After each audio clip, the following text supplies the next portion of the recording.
You sent me Yeah. you sent me this thing about Jacare, who I was just going to say Jacare. Should we move on and yeah, talk yeah, let's about talk this? about this. So So Jacare basically, says, yeah, go on. Do oh, the yeah, traffic. so yeah, he said, this is an article from mixedmartialarts.com. He says that I have no problem stopping fighting. Teaching pays just as much. And I think Jacare, he's particularly butthurt right now that the middleweight division. I don't want to say it's not the middleweight division is not being held up. George St. Pierre came back and he's fighting for the middleweight title. Whether it was you or whoever else was holding that title, GSP would have had that right, in my opinion, right?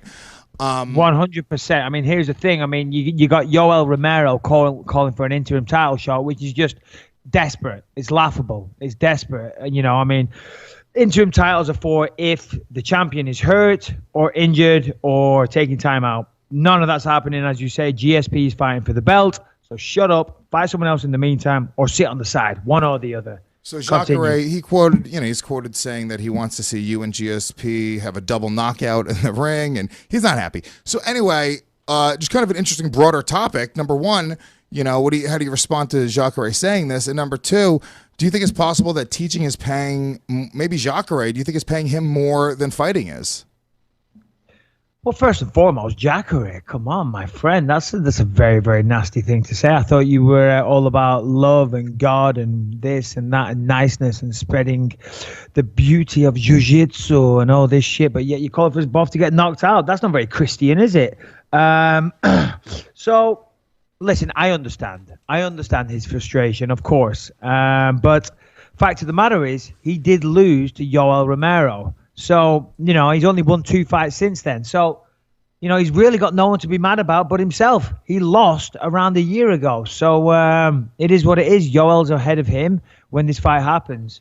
He's saying that he can leave the UFC and go and teach. Maybe he can. I mean, if you look at Jacare, I mean, I'm assuming what he's going to teach is jiu-jitsu. Now, of course, he was one of the best jiu-jitsu practitioners in the world when he switched to MMA. He was very famous in the jiu-jitsu world, multiple-time world champion. I'm not exactly sure what his accolades are, but highly, highly respected. So, I mean, he said in the article, if I get 400 students, you do the math.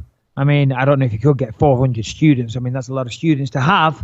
But maybe he could. I mean, if you don't want to fight, don't fight. I mean, no one's got a gun to your head, Jacare. If you want to fight, stick around, go and fight some. If not, go and teach fucking jiu-jitsu. I couldn't care less, okay? Stop obsessing over me and my title because it is my fucking title. I knocked out Rockhold, which you couldn't do, and I became the champion. So deal with it, and if you're not happy, then yeah, go teach fucking jiu-jitsu. Is that something you would do after fighting? You're not going to fucking teach. I almost feel like, do you like even teaching? I know you taught that class. No, I do. I taught a class on Saturday, and I do want to start teaching a kickboxing class, an MMA class at my gym. I have a UFC gym in Costa Mesa, which is doing fantastically. We've got 1,400 members, and I do want to start taking some classes down there. I want to, I do want to coach, and I want to train fighters, and I want to train children. Is that something I really enjoy training once you kids. retire, is that something you would do like full time?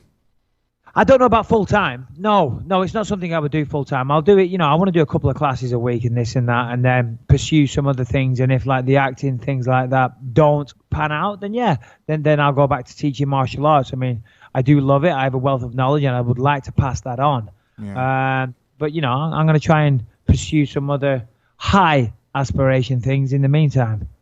Yeah, like the podcast, obviously. Like the podcast, of course. But I fly to Atlanta on Sunday. I've got a movie with Gerard Butler, just a very small part in it called Den of Thieves. I do that, and then I've got another movie coming up next month, Triple Threat, martial arts action thing. So I'll be out in Thailand. So I'm going to give all that a try. Of course, why not? And if it doesn't pan out, then yeah, I'll go teach some fucking kickboxing classes.